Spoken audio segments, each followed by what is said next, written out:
Assalamualaikum warahmatullahi wabarakatuh. Yang saya hormati para narasumber yang tidak bisa saya sebut satu persatu, juga komunitas transportasi atau penggiat transportasi, komandannya Pak Darman Ikhtias, rekan-rekan wartawan, media semuanya yang saya cintai, yang saya hormati. Patut kita bersyukur bahwa kita bisa ketemu lagi, khususnya saya yang sudah tidak pernah menghadapi media lagi, sekarang bisa berhadapan lagi, alhamdulillah. Jadi seperti disampaikan tadi, saya jabat gubernur tahun 1997 sampai 2007. Berarti periode pertama itu adalah 1997 sampai 2002. Seperti Anda ketahui, saya berlatar belakang militer ya, dari Kopassus. Terus jadi gubernur, itu sebenarnya saya itu kesasar, itulah ceritanya. Tapi sulit untuk diceritakan detailnya kenapa kok bisa tiba-tiba ke situ gitu. Tapi ya sudahlah, semuanya saya syukuri saja gitu, bahwa itu satu kehormatan. Nah, tetapi ada aja rezeki saya kan. Saya dari militer yang masih belajar pemerintahan sipil itu bagaimana gitu. Tiba-tiba 6 bulan kemudian setelah dilantik terjadi kerusuhan Mei tahun 98. Anda coba direkod kembali ya, dicoba mengingat kembali betapa gegap gempitanya ya kerusuhan Mei itu pada tahun 98 di banyak kota besar di Indonesia, tapi lebih khusus lagi Jakarta. Ponda-randa hancur-hancuran ya, infrastruktur dirusak habis-habisan, lampu dipecahin semua, dan lebih dari itu adalah perubahan mental para masyarakat gitu ya, yang selama orde lama itu 20 tahun, orde baru 32 tahun, jadi 52 tahun. Ibaratnya mulut itu di plester, kaki sama tangan diborgol, jadi suruh begini-begini aja. Mau Pak Gubernur, Pak Bupati, Wali Kota, Presiden begini, nggih, gitu aja. Nah, tahun 98 itulah dibuka semuanya. Ya. Namanya masuk era baru reformasi namanya. Dan itu diterjemahkan secara keliru oleh masyarakat. Pada reformasi, demokrasi, itu artinya apa saja boleh. Nggak ada makanan di rumah, di toko ada, ambil toko. Nggak ada sepeda motor, di showroom ada, ambil deh, dipecahin itu semua. Seperti itu. Showroom, toko habis ke rumah-rumah pribadi, etnis tertentu yang jadi sasaran. Jadi situasinya itu seperti itu. Dan untuk melakukan rehabilitasi sosial ekonomi itu tadi, itu perlukan waktu yang panjang ya. Dan Jakarta ini yang tidak punya resources ya, tidak punya tambang, tidak punya apa, tambang nikel, nggak punya minyak, nggak punya emas, apalagi adanya juga Mas Sutioso aja, nggak laku kan. Jadi hidup dari apa? DKI itu hidup dari pajak. Jadi pada saat lumpuh sosial ekonomi kita, ya nggak ada duit masuk. Jadi tahun pertama saya tahun 98 itu hanya 1,7 triliun APBD kita itu. Sementara anak buah saya bertambah banyak sekali karena ada kebijakan undang-undang baru, kanwil-kanwil yang di daerah dilimpahkan ke provinsi, ke DKI. Tambahnya nggak tahu-tahu banyak sekali dan memakan gaji dari APBD tadi kan. Jadi untuk gaji pegawai saja pun itu sudah memotong kita kan, sehingga saya nggak bisa berbuat apa-apa. Jadi intinya saya ingin menjelaskan bahwa 5 tahun pertama itu saya temanya hanya survive saja. Bagaimana ibu kota negara ini tetap bisa berfungsi, itu saja. Itu yang saya pikir ya teman.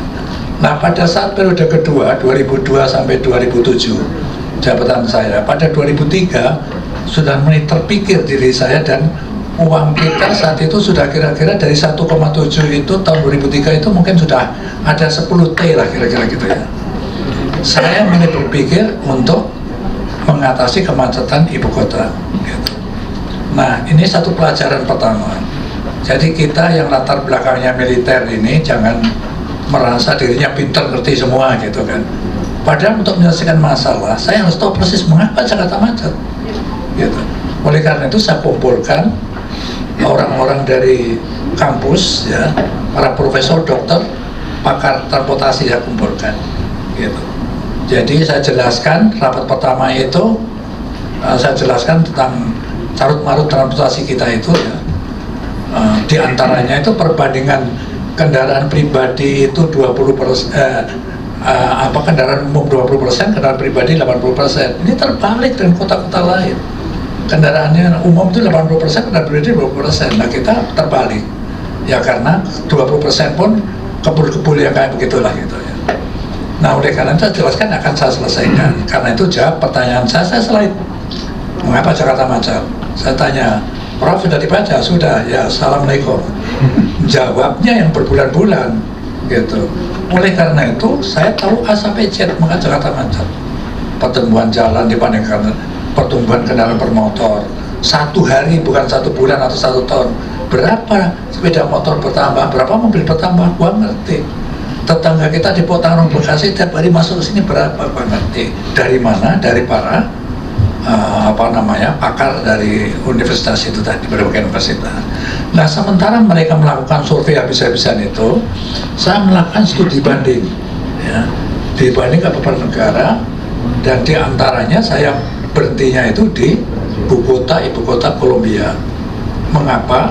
Karena ibu kota itu adalah kondisinya kayak Jakarta, penduduknya 10 jutaan, ya, lebarnya juga sama, carut marutnya kayak gitu, kok bisa rapi kayak begitu? Kan itulah aku berhenti di situ, ya. Namun sebelum itu saya sudah lihat juga di Nederland, di Amsterdam seperti apa, angkutan air itu seperti apa segala macamnya. Jadi kebetulan antara ibu kota dengan Jakarta itu ada hubungan sister city, maka pakar transportasi mereka pun saya bawa ke Jakarta, gitu. Saya gabungkan dengan tim ini. Nah, saat saya datang, lalu diekspos oleh tim ini, saya tahu persis macam dan mari kita serang, mari kita selesaikan bagaimana. Kira-kira mekanismenya seperti itu. Maka saudara-saudara sekalian, terciptalah namanya pola transportasi makro ibu kota. Ya, jadi pola transportasi itu terdiri dari 4 moda. Ya. Moda yang paling besar ada di bawah tanah, MRT. Moda berikutnya adalah monorail. Ya. Dulu monorail dulu yang di atas itu. Lalu yang di jalan ini ada busway 15 koridor, dan ada alternatif namanya waterway. Itu jadi 4 moda sekali lagi. Nah, pada saat dirancang, ya, jaringan transportasi makro ini yang terjadi 4 moda itu dirancang. Saya kemudian mengadakan rapat dengan semua pihak termasuk staf saya. Saya bilang ini jam 9 kita rapat, paling lambat jam 4 sore saya putuskan saya setuju nggak dengan rencana ini. Gitu. Oleh karena itu terjadi tanya jawab habis-habisan dari staf saya juga termasuk saya. Misalnya saya pakai laser itu saya ngomong, saya dari dari Blok M ini saya mau ke mana Kampung Melayu, saya dapat apa? Pak Gubernur naik busway koridor ini, turun di sini, nanti bersambung monorail gitu dan segala macam. Nah, sehingga saya yakin dari titik mana ke titik mana itu dapat kendaraan transportasi makro itu tadi kan gitu. Yang terdiri dari sekali lagi 4 moda. Dan yang saya perlu jelaskan bahwa waterway itu adalah alternatif kalau memang itu diperlukan. Nah, setelah saya meyakini bahwa pola transportasi itu menyelesaikan masalah ke depan, gitu, saya harus mulai, gitu, harus mulai dibangun. Rencana sehebat apapun kalau nggak pernah dimulai juga sampai kiamat juga akan pernah jadi ini kan gitu kan. Masalahnya yang timbul bahwa moda-moda yang akan kendaraan adalah kendaraan-kendaraan modern yang perlu investasi, perlu investor, ya, karena kita tidak mampu untuk membangun sendiri. Nah, di pihak lain, kepercayaan investor kepada Indonesia khususnya Jakarta itu sudah hilang akibat kerusuhan itu tadi. Perlu investor memperhitungkan jangan sampai wah rugi nanti di negara ada kerusuhan lagi kayak begitu nggak kembali modal saya pasti itu wajar. Nah, sekali lagi saya harus mulai dari mana ini supaya barang ini ada namanya starting point dari rencana besar ini. Maka pertanyaan saya kepada tim itu, Prof, dari semua sekian moda ini, moda mana yang bisa saya mulai tanpa investor? Jawabannya tegas, busway Pak. Gitu. Kenapa busway? Ya busway jalan sudah ada Pak, Bapak tinggal pasang separator, sopir kita rekrut, bis kita pesen, jalan Pak, bener juga nih kan gitu kan. Bener. Sekarang pertanyaan terakhir dari terakhir, koridor mana yang paling sibuk dari 15 ini? Jawabannya tegas, koridor 1, Blok M Kota. Nah oleh karena itulah pada ini bulan kira-kira Juni atau Juli tahun 2003 di dalam rapat dengan dinas-dinas wali kota semua yang terkait untuk membuka koridor 1 ini, saya jelaskan di situ bahwa Anda saya kasih waktu 6 bulan kira-kira pada tahun depan Januari, tadinya saya rencanakan tanggal 30 Januari itu tanggal 30 kan. Maka dinas PU, dinas taman, dinas tata kota, wali kota utara, pusat sampai selatan itu sama terlibat. Cek di sana, Sudirman itu ada 3 jalur. Saya tidak mau kurang jalurnya. Oleh karena itu tengahnya dipapras sedikit, pinggirnya Pajis jadi 1 jalur, tetap 3 jalur. Ya. Terus di Singamaraja itu patung apa itu yang begini itu sampai ke itu kan 2 jalur. Saya ngomong jangan kurang 2 jalur, sama papras di tengah, pinggir sedikit 2 jalur tetap. Gitu. Itu menjaga supaya orang tidak ribut gitu. Udah macet jalurnya berkurang lagi begitu, maksudnya tujuannya itu, dan memang itu bisa dilakukan. Nah, terus setelah rapat itu lalu saya sosialisasi tentu saja buat media, dan apa masukan dari masyarakat dan semua pihak, nol, nggak ada yang positif, semua nyerang habis-habisan saya. Ada yang mengatakan gubernur paling goblok di dunia adalah dia, ini orangnya katanya gitu kan. Jadi dan waktu itu zamannya saya memahami, pokoknya tolak, pokoknya lawan, itu sudah lagi jadi apa model gitu kan. Jadi saya paham gitu. Tetapi sekali lagi pelajaran lagi ya, seorang pemimpin buat satu rencana untuk menyelesaikan masalah dan dia yakin ini yang terbaik tidak berarti semua setuju, semua pasti ada orang yang merasa dirugikan, itu pasti ada. Tapi yang penting adalah menyelesaikan untuk masyarakat. Jangan pernah mundur dapat perlawanan seperti apapun. Jadi saya ingin cerita aja, bukan mudah meluncurkan busway ya. Perlawanan sangat keras. Saya di demo itu sudah tiap hari di balai kota sana. Dan media tentu juga melihat situasi udah saya pahami lah. Media terlalu membela gubernur yang nggak akan dibaca orang korannya kan gitu kan. Di TV membela gubernur juga mungkin langsung ganti channel kan gitu. Itu paham betul aku, tetapi terus saya yakin karena bahasa inilah jalan keluar, dan ini adalah starting point gitu. Jadi sekali lagi pada saat saya keluarkan itu di antara juga ada pejabat resmi. Setelah ngerti banyak penolakannya, waktu ditanya bagaimana Pak pendapat Bapak? Sebaiknya busway itu ditunda saja itu. Karena itu saya kumpulkan lagi tim ini kan, yang tadi saya bilang saya tulis 30 Januari. Saya tanya sama mereka, kemarin waktu rapat mau saya resmikan tanggal berapa? 30 Januari Pak, tahun depan rumput. Percepat 15 Januari. Nah gitu, gara-gara disuruh menunda itu tak percepat malahan. Nah oleh karena itu sekali lagi bahwa pertama kali naik busway saya dari kota ke Blok M itu adalah 15 Januari gitu ya. Ini untuk saya tegaskan ulangi lagi supaya jangan ulang tahun itu dirubah gitu. Ya saya dengar kok ada yang ulang tahun Trans itu tanggal berapa gitu, bukan 15 Januari. Ya. Dan itu adalah cikal bakal. Nah setelah saya luncurkan, ternyata antusias masyarakat itu sangat positif gitu kan, diam-diam, walaupun mereka nggak mau ngakui karena dulu menolak kan. Nah oleh karena itu saya sadar sisa saya 2004 berarti 33 tahun lagi nih, saya kebut habis ya. Saya sudah selesaikan selama 4 tahun untuk 10 koridor, 7 koridor beroperasi, 3 infrastruktur ya. Artinya infrastruktur itu sudah ada separatornya udah dipasang, haltenya sudah jadi, tinggal bis sama sopir saja gitu kan. Nah tapi ternyata karena kurang diperhatikan bahan saya, akhirnya ambil itu ada kaca, diambil di halte-halte itu dimalingin ke campus kayak uring-uringan gak karuan. Akhirnya ini beroperasi jam Foke dan ditambah lagi satu koridor oleh dia kalau nggak salah. Dan saya saat ini tidak tahu apakah sudah 15 koridor atau tidak.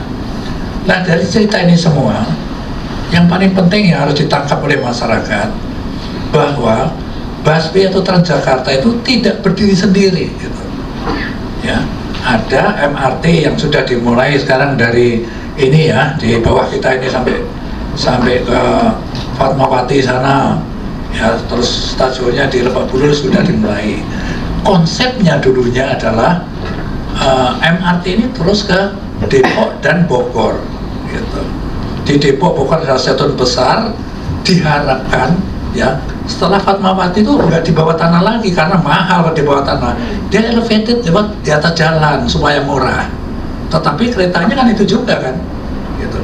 Dikandung maksud agar orang Depok dan Bogor kalau ke Jakarta mau kerja mau apa itu parkir dia kendaraannya di stasiun itu, dia naik MRT, gitu.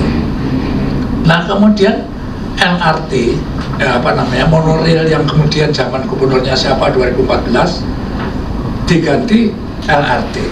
Saya tidak tahu, yang penting adalah ada barang itu ya kan. Mungkin punya alasan, tetapi bahwa monorail itu sebenarnya sudah ada resmi dia kerjasama sama kita. Karena saya sudah studi banding dari Bangkok, Manila juga itu yang dikatakan. Itu pakai magnet itu. Nah, tapi tiba-tiba ya saya nggak mau nyampuri lah, itu kan kebijakan pejabat yang bersangkutan tuh beliau, aku nggak akan bisa. Nah, tetapi masalahnya mungkin rutenya itu diambil oleh LRT kan, sehingga kalau diteruskan juga mungkin nggak visible kan gitu kan. Rute itu kan sudah disurvei bahwa itu banyak penumpangnya nanti. Dan memang rencana kita dulu monorail itu adalah menghubungkan sentra ekonomi, perdagangan juga dengan perkantoran gitu. Sehingga orang di rumah mau ke perkantoran dari pemukiman itu nggak naik kendaraan tapi naik monorail yang sekarang ganti LRT. Oke lah, nggak apa-apa itu. Nah untuk diketahui bahwa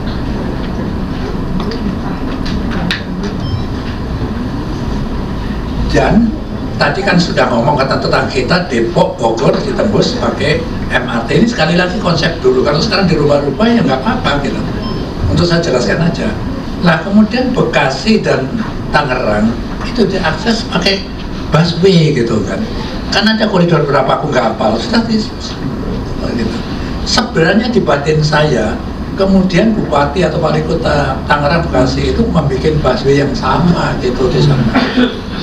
Lah karena nggak terwujud, karena itu tumbuhlah ide saya dulu untuk membangun megapolitan, yaitu penggabungan antara Jakarta dengan tetangga kita Depok, Tangerang, Bogor, Bekasi. Penggabungan tata ruang, bukan pembangunan administrasi. Kalau penggabungan administrasi pasti aku dimaki-maki gubernur Banten sama Jawa Barat kan. Jadi tata ruang yang kita gabungkan karena sebenarnya persoalan yang sama gitu kan masalahnya kan.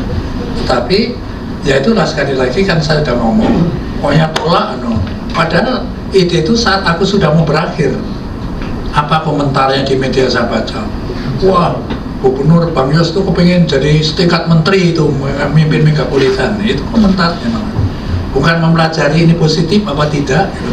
Padahal kan megapolitan, maka namanya kemacetan bisa diatasi bersama, banjir bisa diatasi bersama gitu. Dan koordinasi aja Pak, koordinasi itu kalau di Republik ini itu paling mudah diucapkan, tapi pelaksanaannya paling sulit bro ya gitu kan. Tapi kalau satu manajemen pasti terjadi di sana, dibangun situ itu besar, tempat mana sampai sekarang nggak pernah dibangun. Jakarta kan nggak bisa jangkau sana, pemerintah pusat 3 provinsi kan, Jawa Barat, Banten sama DKI. Dari sana sungai-sungai itu ditampung dulu di situ, yang masuk ke Jakarta pakai pintu air ya nggak akan pernah budak-budak kayak begini kan, itu masalahnya. Tetapi oke lah, itu saya sudah tinggalkan buku dan gambar-gambarnya ya, kalau mau memang ditinjau lagi. Saya kira zaman Pak SBY juga diucapkan lagi walaupun nggak terus dilaksanakan ya, megapolitan malah sama perlu ditambah sampai ke Cianjur sana gitu kan, penggabungan tata ruang itu. Oke lah, jadi saya rasa cukup. untuk dimengerti sekali lagi bahwa Transjakarta bukanlah berdiri sendiri-sendiri, tetapi ada moda-moda yang lain. Nah, ini harus didorong sampai cukup.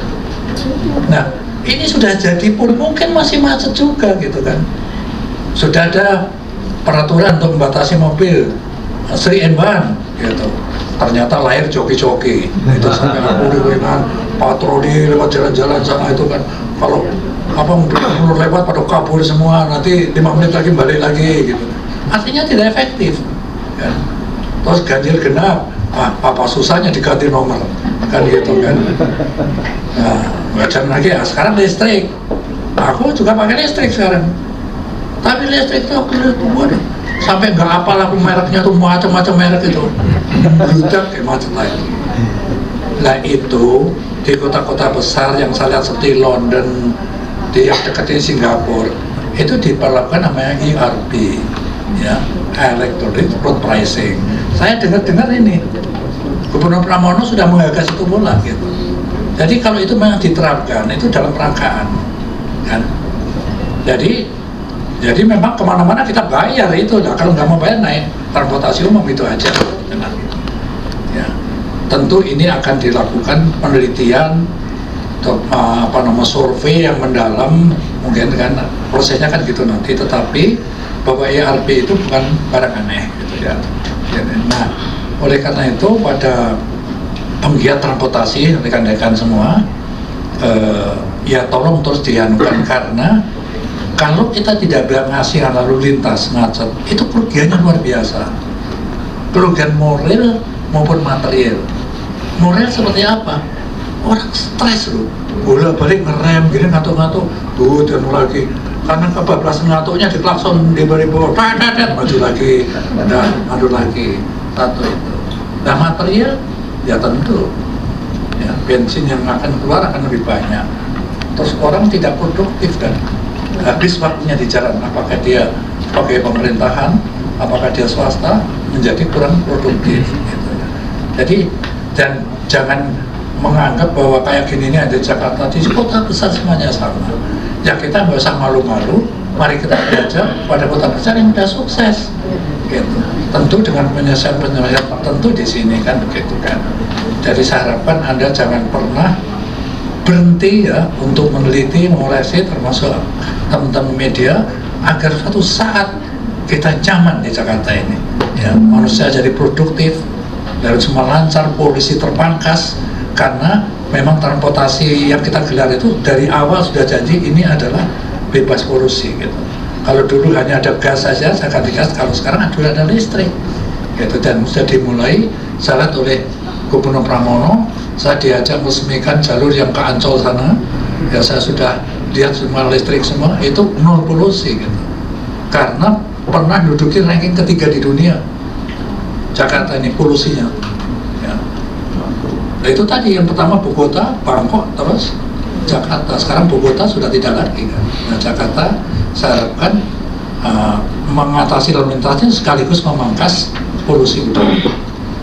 Terima kasih. Assalamualaikum warahmatullahi wabarakatuh.